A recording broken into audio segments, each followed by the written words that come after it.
She raised her glass just as the waiter poured the second round of wine. The edge of her smile curved with something sharp as she turned to the couple seated across from us. "His masculinity is so outdated. It's like living with a caveman who opens doors." Laughter broke out. Light, performative. Even Brian chuckled, though his glance flicked to me quickly, like he was checking whether it was safe. I didn't laugh. I didn't even blink. I just looked at her. Not the surface version she wore in public, but the real one, the one who used to lean into my chest after long days and whisper that she felt safest with me. That woman had gone silent months ago. The table went on chattering. Jokes about modern men, and finally evolving. It blurred in my ears. Her hand brushed my knee under the table like she was softening the blow. But I didn't react. Not out of restraint, because something inside me had just gone still. I waited for her to glance at me, to offer some kind of flicker of awareness. But she didn't. She just sipped her drink and turned to talk about the new project at her firm. She was good at this, knowing exactly how far to push without seeming cruel. Public wounds leave no visible scar, and that's what makes them so useful.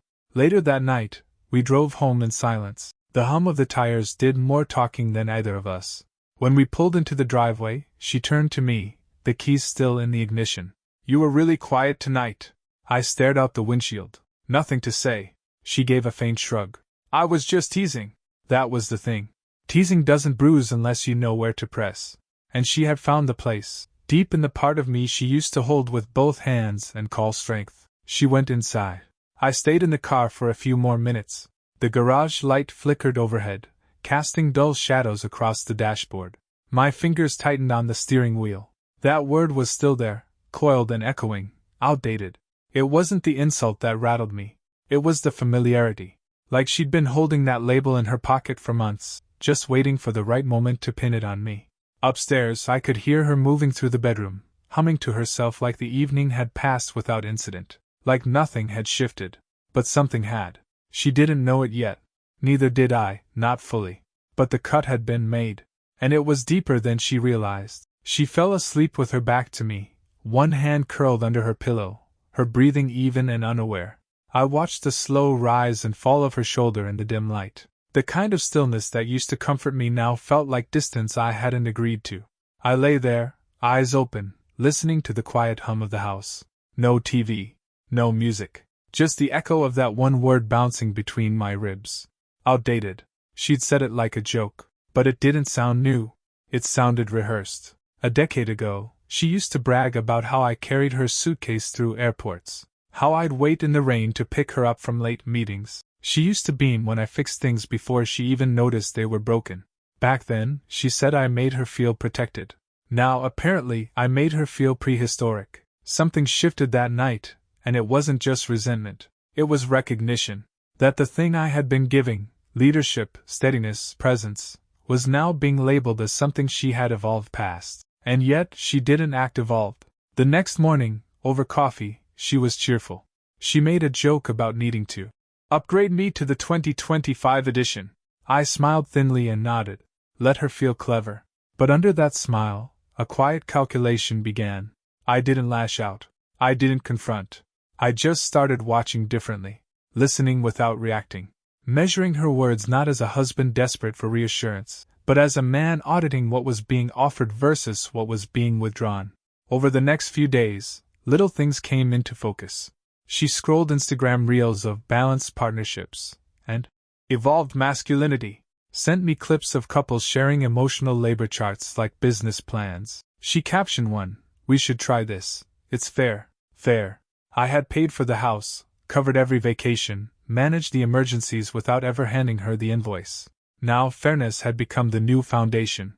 I didn't argue. I just watched. Each time she tossed another suggestion across the table, about unlearning, provider reflexes, or being more non-directive, I logged it like data. Not just the content, but the tone. Detached. Performed. As if she was reading a manual and trying to install a new operating system on me. She called it growth, but it felt more like a quiet purge. That night, I stood in the doorway while she folded laundry. I asked her if she remembered when we first moved in, how she used to say she loved that I handled things, that she could just breathe. She paused, a towel half folded in her hands. "I've grown since then." I nodded. So have I. She smiled like we were in agreement. But we weren't. We were diverging.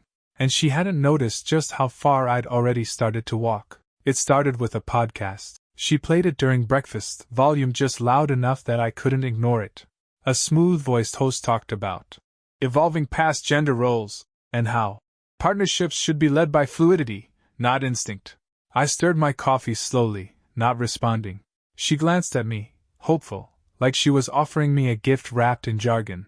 I thought it was interesting, she said, how they talked about protective masculinity as a form of control. Like, even when it's well-meaning, it's still about dominance. I looked at her, not unkindly. So, fixing a flat tire is dominance now? She laughed, but not the good kind. It's not about tires, it's about space.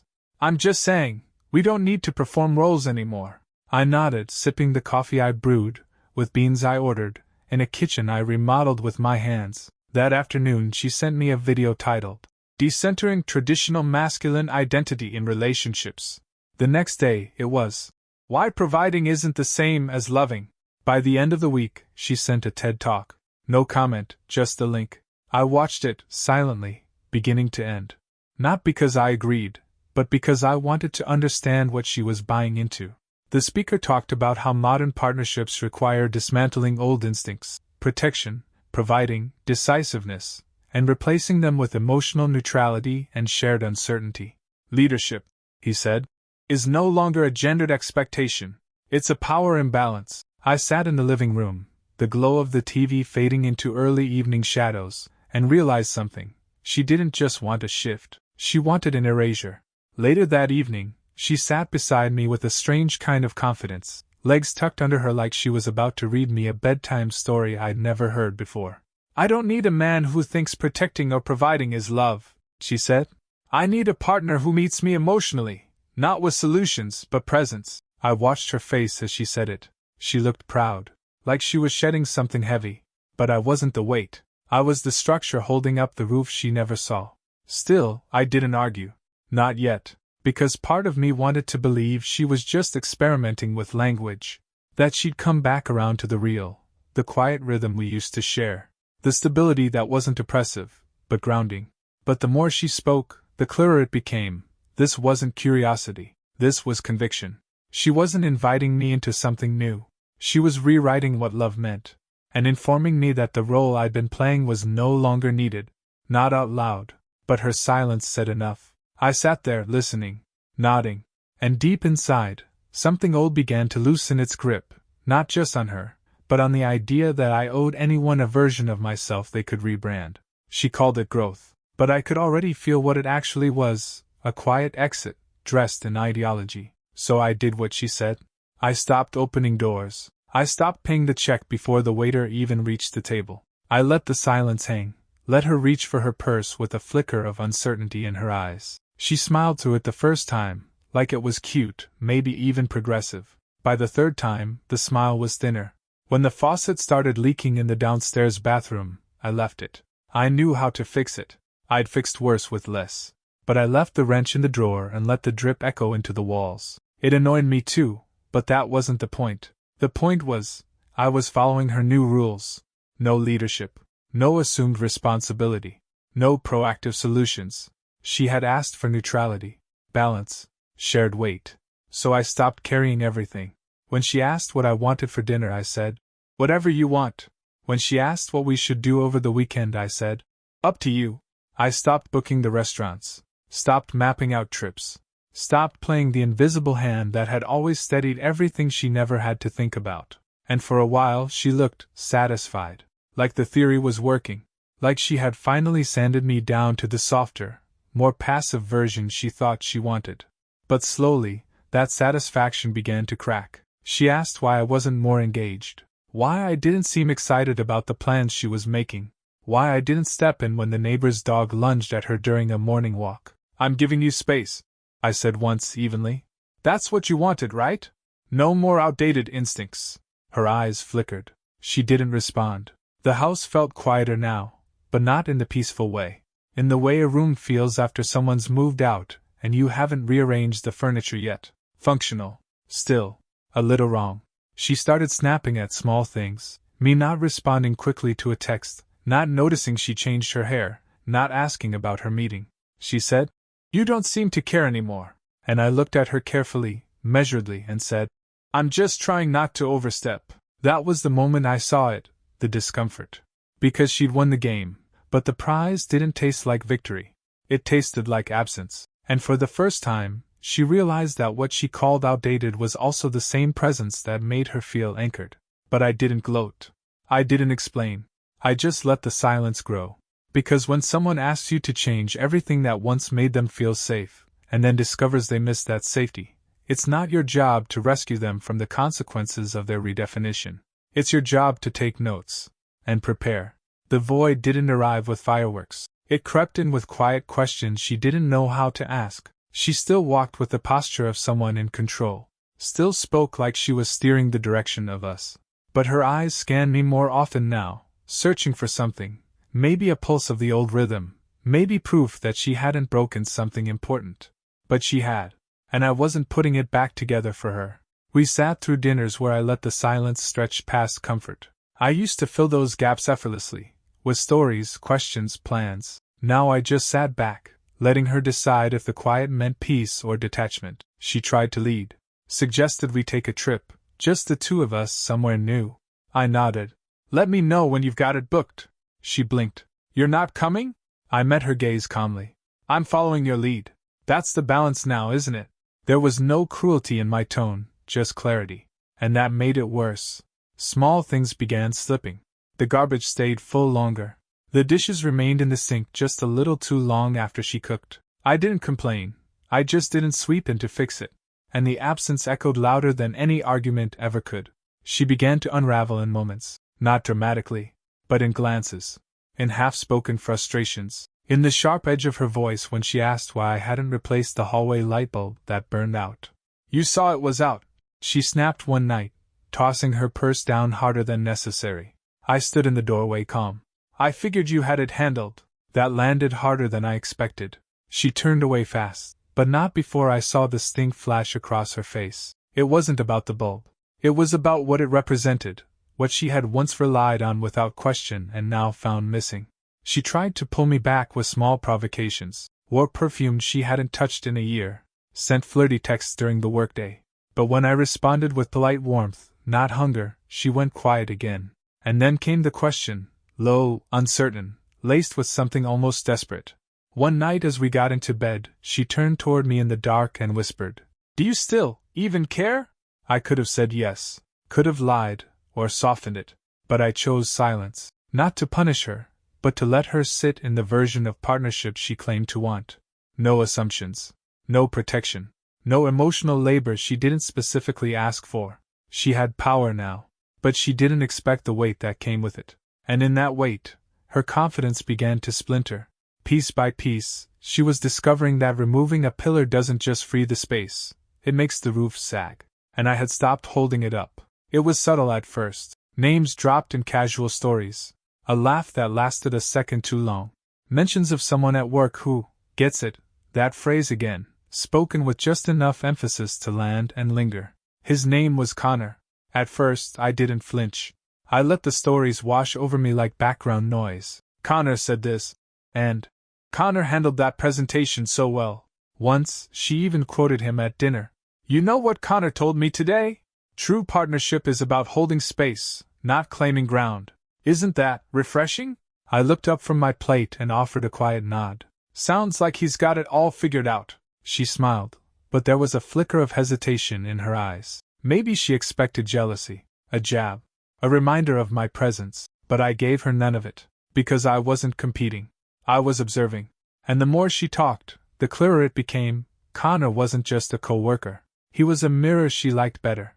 A new standard she could use to measure how evolved I was willing, or unwilling, to become. She lit up when she spoke about him. Not visibly. Just enough to register if you were paying attention. And I was. Her phone started glowing later into the night. Screen angled just slightly away. When I walked into the room, the brightness vanished with a casual flip. Once, she even said, "It's just Connor. He sends memes about work." She laughed to herself. "They're harmless." Harmless. That was the word that clung to the air like perfume. Something designed to distract from the truth. I didn't accuse her, didn't storm out, didn't ask for access or start an argument I couldn't win. Instead, I just watched. Not with suspicion, but with strategy. One evening, I watched her across the table as she sipped her wine and checked a message she tried to make look unimportant. But the smile she gave that screen, that was the kind of smile I hadn't seen aimed at me in months. It wasn't the smile that hurt. It was the realization that she still had it in her. That warmth, that softness, that glow. She just didn't offer it to me anymore. The next morning, I took her phone off the charger while she showered, not to search, but to check. One swipe, and I saw the link, a Google account still synced to an old iPad in my office drawer. She never turned off sync. Never even thought about it. Later that day, I powered it on. And that's when the glow faded.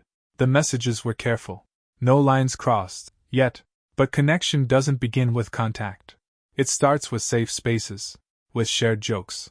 With, I can talk to you in ways I can't talk to him. One line stopped me cold. I think I'm breaking him of that old man pride. She wasn't just drifting. She was dismantling. And in that moment, my strategy shifted. Because now I knew. It wasn't about modern love. It was about replacement. And I was already being cleared off the shelf. The iPad was old. Screen slightly cracked at the corner. Battery barely held charge unless it was plugged in. But it still had one critical advantage. She'd forgotten it existed. And it remembered everything. The messages weren't torrid or explicit. That would have made things too easy. They were measured, clever, carefully curated with just enough emotional plausibility to pass for friendly, if you weren't paying attention. But I was. I read each message slowly, like reviewing a eulogy for the version of us that once existed. Her words were dressed in concern, framed by modern terminology. She didn't accuse. She analyzed. He's stuck in this provider mode, she wrote. It's like love, for him, means control. I'm trying to help him unlearn it. She didn't say he's hurting me. She said he's misprogrammed. It wasn't contempt in the usual form. It was surgical. Like she was rewriting the story of us with clinical detachment, and Connor was her sounding board. And then there was the line that made my hands go still over the screen. I want to know what life feels like with a softer man. Not better. Not more loving. Just softer. I sat with that for a long time, staring at the lighted screen in the dark of my office, the silence pressing in around me like a verdict. It wasn't just that she was comparing. It was that she'd already decided I was wrong, and someone else might be right. Connor didn't need to do anything overt. He just needed to be not me. Not decisive. Not responsible. Not protective. Just available. Emotionally accessible. Non-threatening. A man who listened to her redefinitions and didn't remind her of the foundation she was actively sawing through. She was performing a rewrite of the man she once chose. Not by confronting me, but by narrating to someone else what I no longer qualified as. And she didn't know I knew. That gave me space. A margin between reality and exposure. And I used it. I quietly saved the messages. Kept a private record. No confrontation. No panic. Just preparation. I organized my financial records. Quietly began the process of creating secure, individual accounts with full transparency on my end. Not to punish, but to protect. She was already building a narrative, and I wasn't going to let her control the ending. She thought she was in a phase of transformation. But what she didn't realize was, I had already entered mine. And the man she was trying to reshape? He was done being edited. Now, he was observing. And preparing. I moved in silence. Every conversation, every touch, every morning coffee shared across the table. I let it all continue. On the surface, nothing changed. But beneath, everything was different. My vision narrowed. My patience sharpened.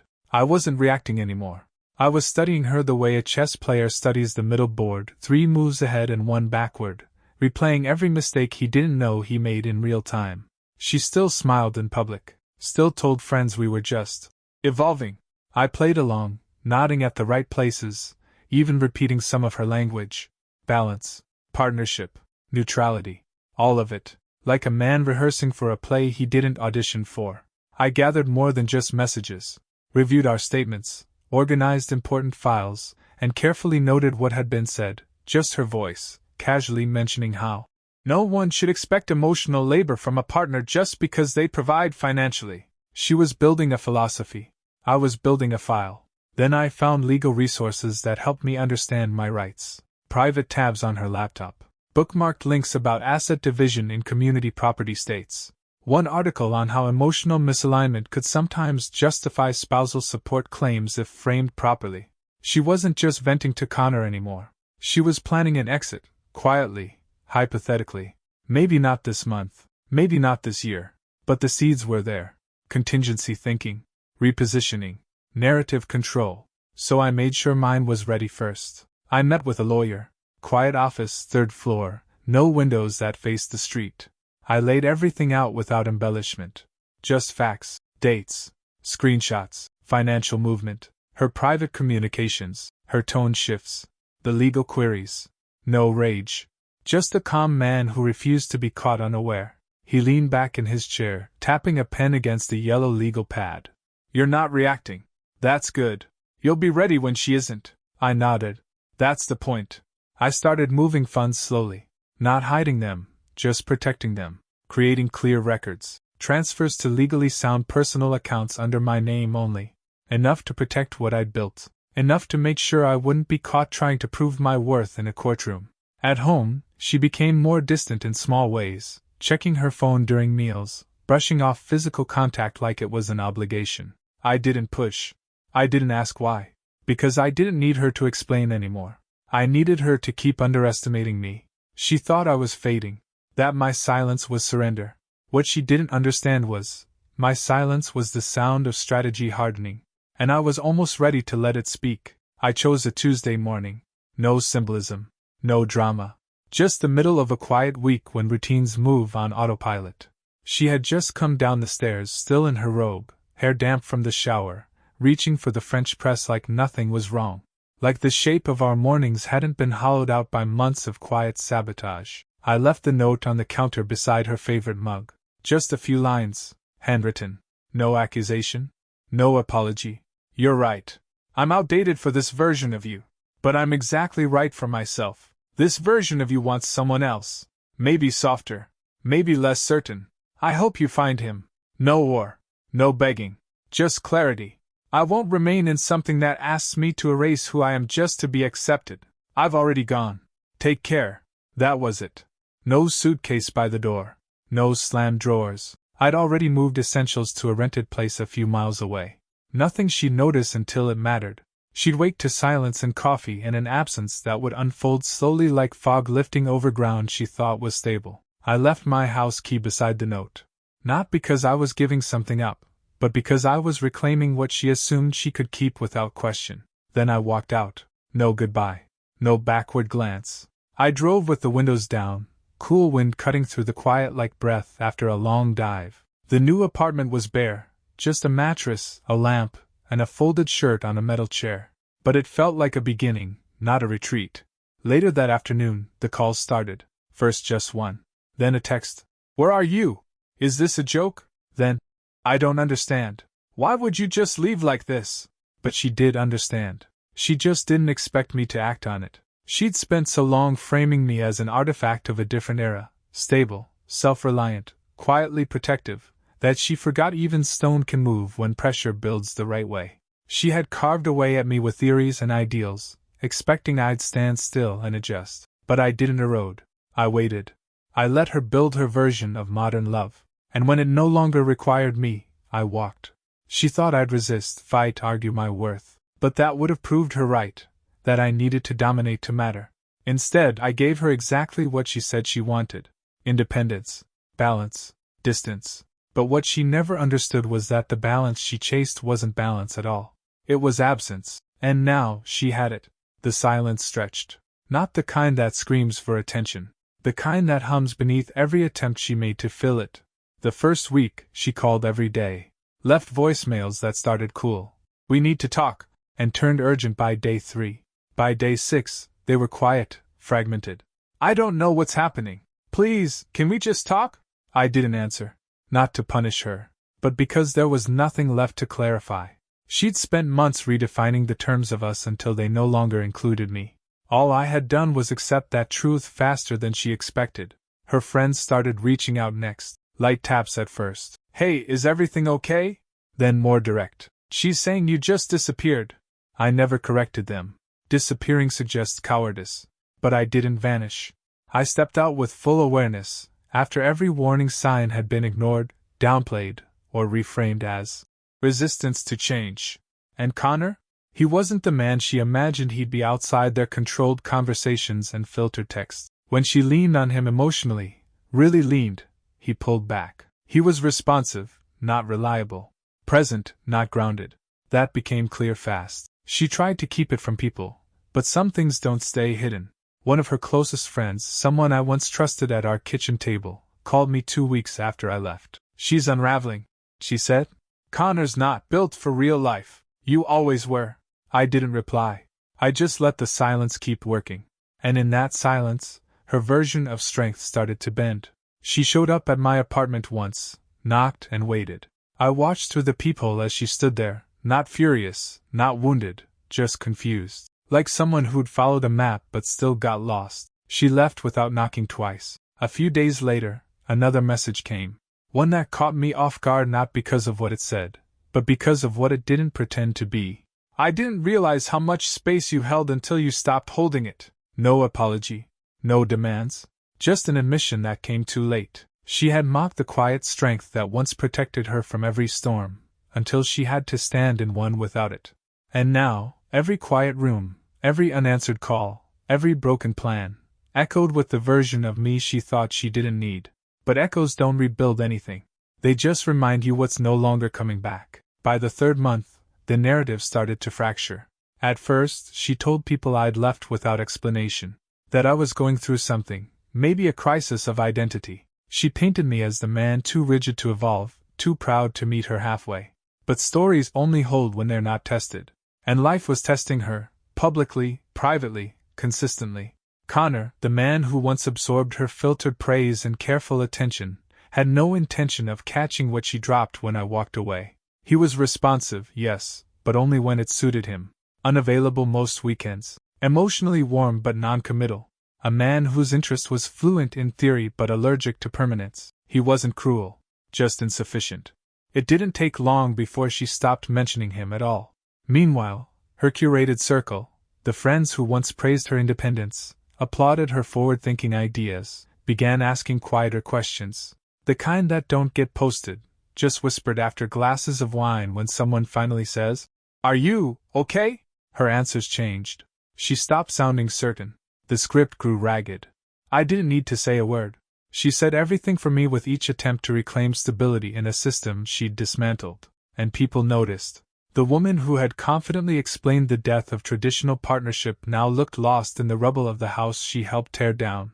No one came to attack her. There were no dramatic unfollows or canceled brunches. Just something more painful, drift.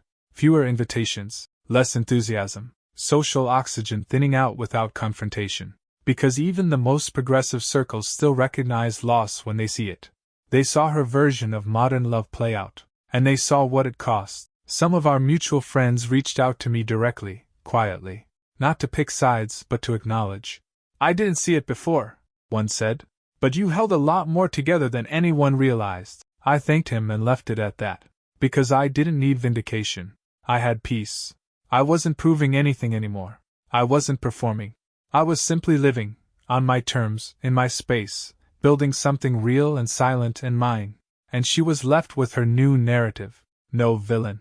No explosion. Just the quiet aftermath of someone who won the power they asked for, only to discover it was heavy, lonely, and cold.